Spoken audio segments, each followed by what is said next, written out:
Good afternoon, sir. This is Bhavesh from Tanzania Pro Treasury. I just wanted to know what are your views on the US currency manipulator report, which was released recently, and India was named amongst. We are still on the not on the watch list, but we have been identified as the one who has been appreciating consistently adding to the reserves. So what are your views? No, sorry, I didn't get the question. You are talking about the currency manipulation allegation which has come from the US. That's what you are talking about? Yes, sir. Right, fine. Actually, I just wanted to tell that even IMF used to address these questions to RBI till about 10 years back. Then we started replying back to IMF, look, we will intervene in the markets in the interest of currency stability. We don't bother whatever is going to be the IMF principle. Now slowly IMF has stepped back. IMF is not questioning any country on any of the intervention methodologies at all. If you look at what India has been doing in terms of intervention, I would definitely not fault RBI in terms of intervention. Because today, in the midst of huge surging capital flows, if the currencies are going, if the local currency is going to appreciate, amount of debt pile-up that we have is going to actually get converted into capital outflows later. What in effect the central banker is doing is, he is accumulating a stock to redeem it later. So how can that be deemed as a manipulation at all? And in any case, capital flow determined exchange rate is not something which can be really be talked about as a kind of a mean reverting exchange rate. A mean reverting exchange rate is more from a purchasing power parity principle actually. So what is determined by the pure trade, you could treat it as a mean reverting exchange rate. This is something which has a huge amount of zigzag and noise about it, while what the central bank does is, tries to reduce that noise, create a kind of an equilibrium and a stable trajectory for the corporates to live in a little more comfortable world.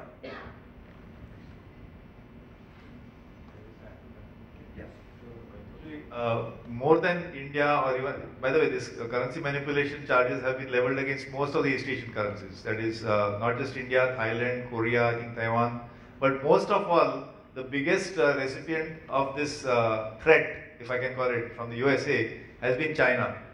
So for many years, not just during Trump, but before that, Obama, even before that, there is constantly that threat level has been periodically raised. But Congress has never actually translated that into action. So they never actually followed through by passing a congressional resolution of labeling China currency manipulator. And this is at a time when even the IMF had documented the undervaluation of Chinese currency. So I think this is just empty threat. This is just Mr. Trump trying to kind of give some boost to the concerns about American exports. And you can't pick this kind of a charge against half a dozen countries. My question is for Mr. Padmanabhan and Mr. Mahalingam. Can you please throw light on RBI's perspective regarding inflation? Are they concerned only with CPI inflation, or are they also concerned with asset inflation that is taking place in, you said, in stock markets and bond markets? No, the asset price inflation RBI is not going to be, I mean, the targeting part of it is only related to the CPI inflation. The asset price inflation is actually monitored from the angle of overall macro financial stability as a perspective. Financial stability is also looked at, but that's not a part of the targeting exercise. That was the actually intention to throw light on that. Prior to fixing inflation as the target for RBI, earlier all the governors were speaking only about stability of financial markets, where inflation is only one of the components. Now making inflation as a almost exclusive target for RBI, has that perspective changed now? Are they ignoring the asset inflation? No, actually it's not that they are ignoring. See, we used to have a multiple indicator approach till about say 3, 4, 5 years back, where actually not just the inflation part of it, even the GDP growth, even the employment, even other things like asset prices, all these used to get counted as a part of the overall multiple targeting approach. Today, I wouldn't say the multiple targeting approach has been given up. The only thing is, as a part of the inflation targeting exercise, the main focus is on the CPI inflation. But from the financial stability perspectives, the other indicators are definitely tracked. And given that the band is so large, I think when they take a decision, they look into all aspects before they arrive at a decision. So I think that kind of freedom or independence still exists, and I don't think they have moved to a regime where they look at just one number and start taking a decision. That's not what happens in actual practice. So my name is Anant Narayan. Just a quick corollary to the same question. One of the other trends we've seen in the last 2-3 years is the growth in retail money going into equity markets through mutual fund AUM, actually through entire mutual fund AUM, both debt as well as equity, but substantially in debt. In fact, the CAGR of equity AUM growth is about 50% in the last 3 years. Does that worry you?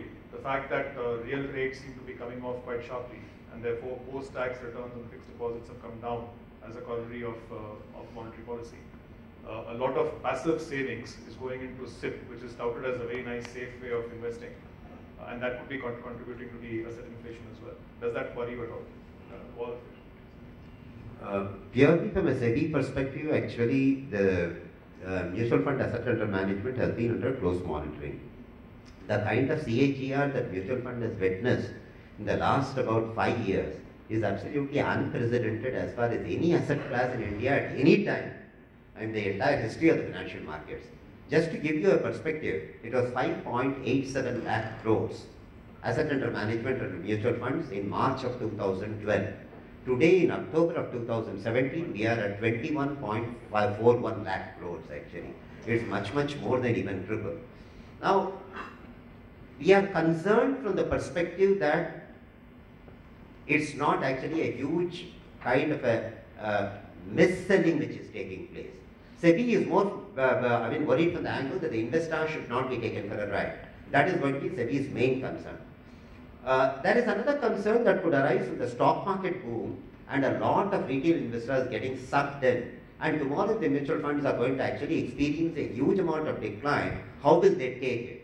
That is something where actually if you look at the mutual fund campaign, which has now been very focused, very targeted, we are trying to bring about that kind of awareness that there is a risk on mutual fund. You are getting into it knowing fully well that there is a problem about this area, but then you can still try it out. So that's what is SEBI's perspective. From the RBI perspective, I would say that certainly a large amount of shift from the bank deposit, if you look at the percentage again of the bank deposit, that's a very interesting statistic. If you look back about 6 to 7 years back, mutual funds constituted 1/14 of the bank deposits. Today they constitute 1/5 of the bank deposits actually, which is a very significant expansion. So this, I would say, from the RBI's perspective, it is more from the angle that perhaps a good part of the CASA could get shifted to the mutual funds. So to that extent, whether the banking industry itself is going to be faced with high cost funding rather than the kind of low cost funding that they had through that route is something which should engage their attention. There are other stability issues which are associated with it, of course, Mr. Padmanabhan. No, the only thing that I want to add is, yes, the lateral part of it is an issue. If it starts moving and the banks will have to look at a completely different model as far as funding the balance sheet is concerned, then it becomes an issue, and whether the banks are prepared for that already, I think no. Because when things were moving towards that scenario, we got a demonetization, so huge liquidity came into the system. So as of now, the banks are pretty complacent about what is happening. Now, having said that, I think there are other issues which I think you have been also flagging once in a while. Besides this, one of the things, whether it is falling into the SEBI or the RBI domain, that you will have to probably look at it in terms of transparency and accounting practices. I think this, probably the murmurs have started getting louder as far as the mutual funds are concerned, and that needs to be maybe looked at. I mean, that's the only additional point that I wanted to make. No, actually, it's a pretty good point. We are looking at it from the SEBI's perspective. In fact, the first attempt was to bring about a greater amount of awareness by trying to ban the mutual funds in about different categories, which was actually secularized somewhere around October. That should bring about more of awareness. What Mr. Padmanabhan talks about is more from the accounting perspective and the kind of, other things that could take place inside.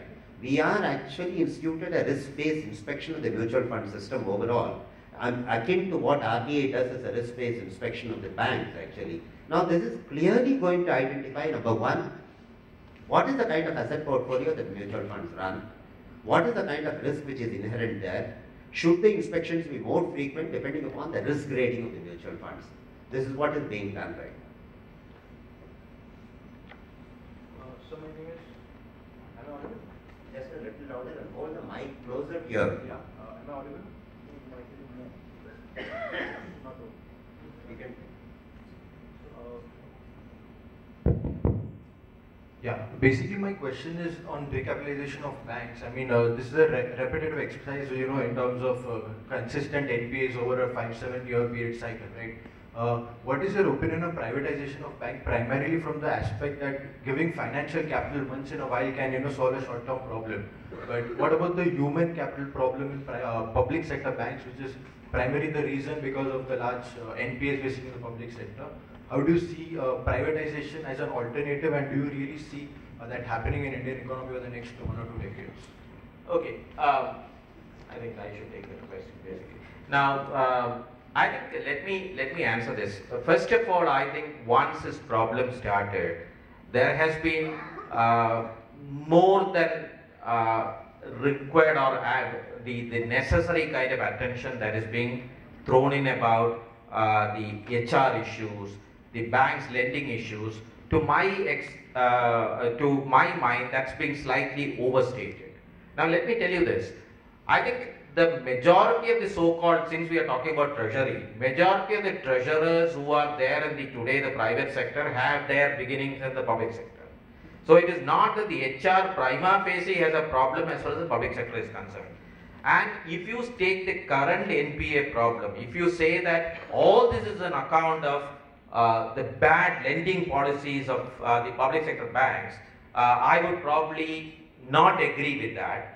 The problem is that in most of these cases which have become newspaper headlines today, the private banks were also involved.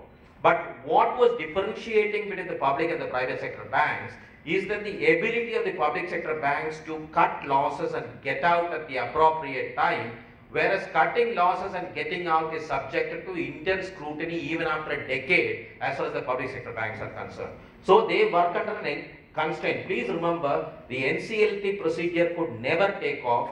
Despite all the pressures from the Reserve Bank of India, nobody was prepared to recognize and or sell off or enter in an OTS till such time we had a third party validating all these proposals, which is prima facie the reality facing the public sector. So what is the solution? The solution to this, I would agree that rather than NPA problems, let us admit, will keep coming. It is not that once the governance is improved, the banks will not have NPA problems at all. The NPA problems will keep coming as far as the financial sector is concerned. But the issue is, if we are able to reach a scenario where the banks are privatized, is that ideal? Possibly that's the ideal situation.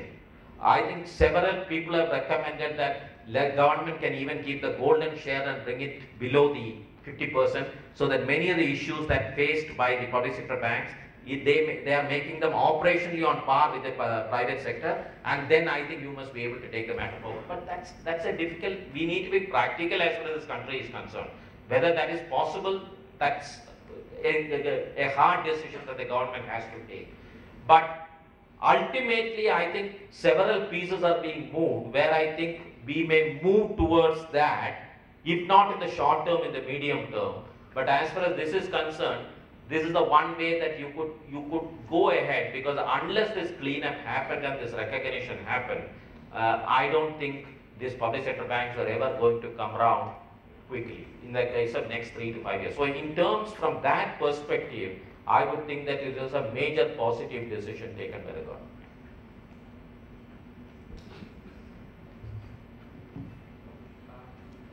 Able to hear me? My question is to Mr. Adi Kranade. Yeah. Please go ahead. My name is Yeshwant Rao. We take part in several strategy meetings about limiting non-rupee exposures. Of late, besides inflation and policy rate and oil price, what gradually gains prominence is the scope for tax reform bill getting passed in the Senate in US. The idea is that now actually there are two senators who are openly opposing. They have expressed their opposition to the tax reform bill because the healthcare is tied to the tax reform bill. 3 more might join who have already voted against healthcare, Republican healthcare. If that stays by the end of, let us say, November or the first week of December, then S&P is expected to fall by 5% to 20%. That is a foregone conclusion. We have our own assessment of what would happen to Nifty and also dollar rupee. We are also devising strategies how to hedge under such circumstances. We want to know what is your opinion on that. Assuming that the bill fails, what would happen? If the bill succeeds, what might happen? Let's do astrology.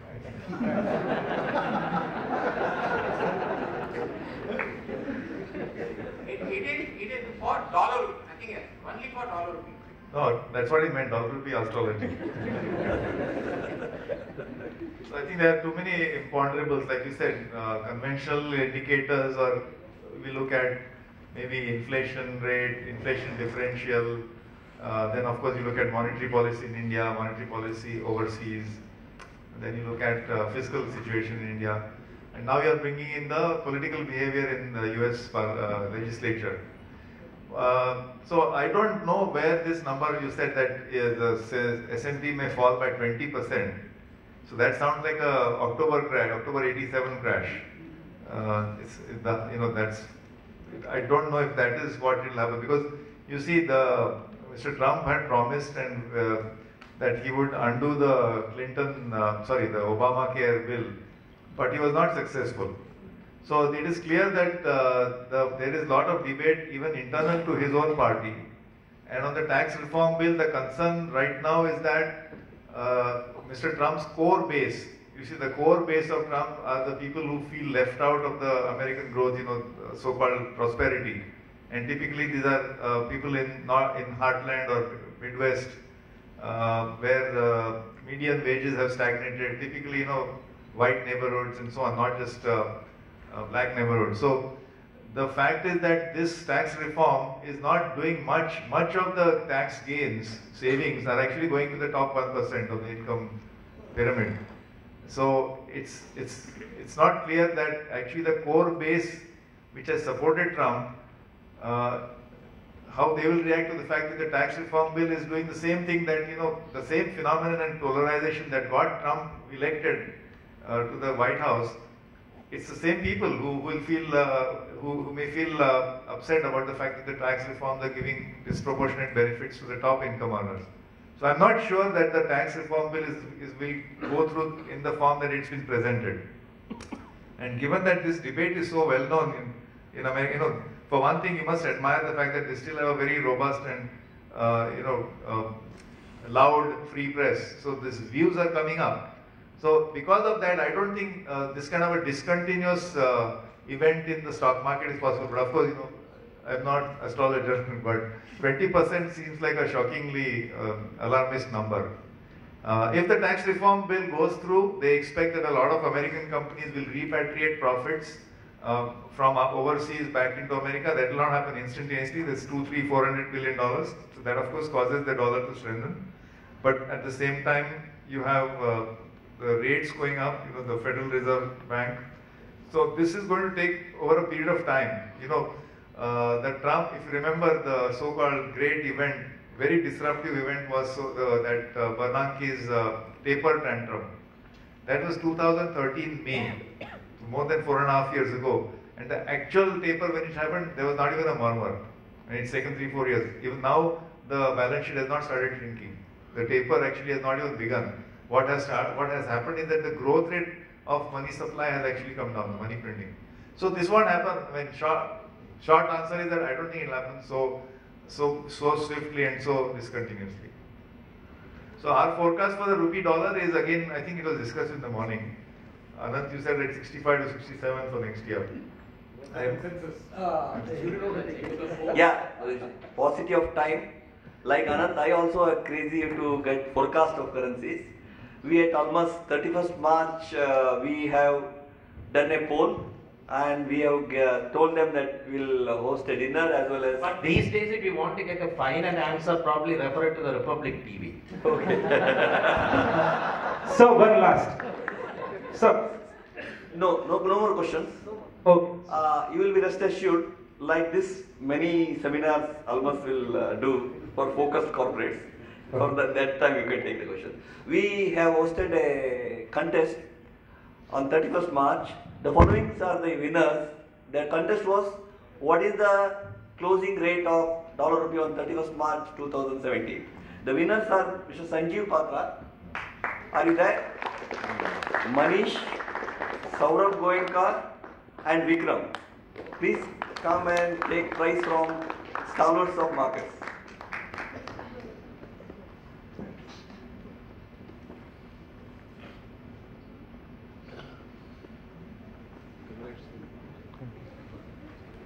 I request the conference chairman, Mr. Padmanabhan, to hand over the prize.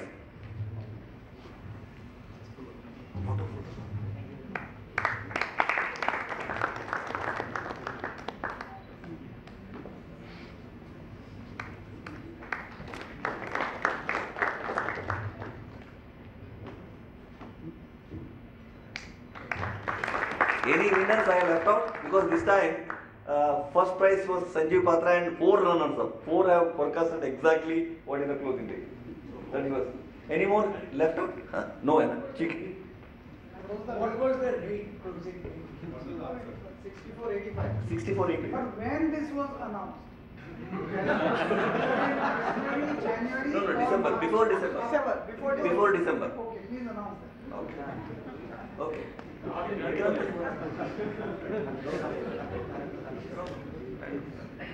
Any winners left out? Okay, please.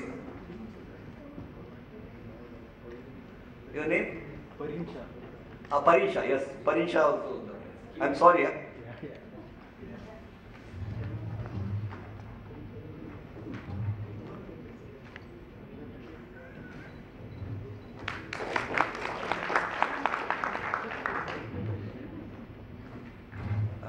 Let me sum up by thanking all conference chairman Padmanabhan, and in fact to tell you that including the name of research treasury and the agenda items, everything is cleared by sir. Okay, he was indirectly from the behind the scenes supporting, including fixing up Mr. Malingam sir as well as Ajit Nana. Okay, and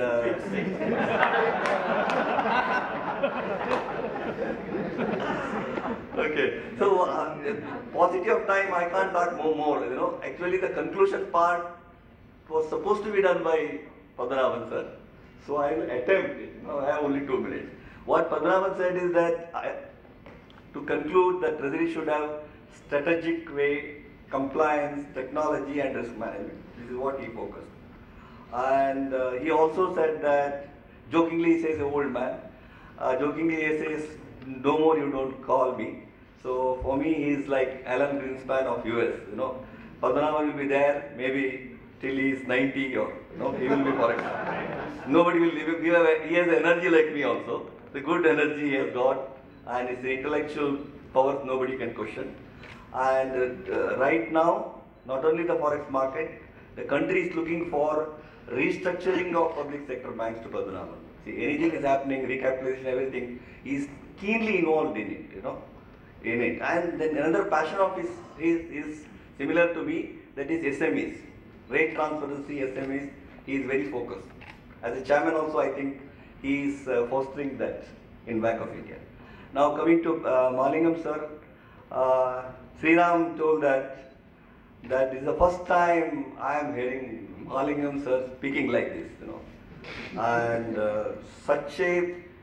so many things he has given, I have noted down, but I don't want to repeat for paucity of time. I didn't want anybody to note down. Because he doesn't have to refuse any. Okay, so I am not going to repeat, but certain things which is very informative and thoughtful. Okay, the idea of this reset corporate treasury is what, you know, like that I being a banker, then shifting to managing the corporate treasury, because we are the only consultants, we are taking the responsibility of managing corporate treasury. Then I face whatever the SME sectors are facing, we are facing various things which I am not going to discuss about it. So that this conference theme of reset, how we can reset so that all these problems faced by the SMEs can be addressed. That is the reason of calling the regulators, bankers, then corporate treasurers. Now, you know, so I asked again Padmanabhan sir that who is going to do justice for corporate sector? Regulator said and all, we have started. Then Padmanabhan sir told Ajit Ranade is the best, you know. He can do justice for corporate treasury. I think whatever I wanted to get to for the corporates, I think he covered. You know, he covered and he made it very clear. And Malingam sir done is one good thing. You know, it's not that rupee dollar will be stable. You know, you don't have to buy insurance. You know, Anand mentioned there is people who won't pay. Okay, so he said that it is not stable and it is not the duty of. It is impossible. I am not telling duty. It is impossible for rupee to be stable. It is not in RBI sport or anybody's sport. That is the reason of combining fundamentals and everything. I think we have done a justice. Thank you all. Thank you very much. You know, we will have more this type of thing. One second. I request Mr. Jairam to hand over a memento to our guest speaker, keynote speaker.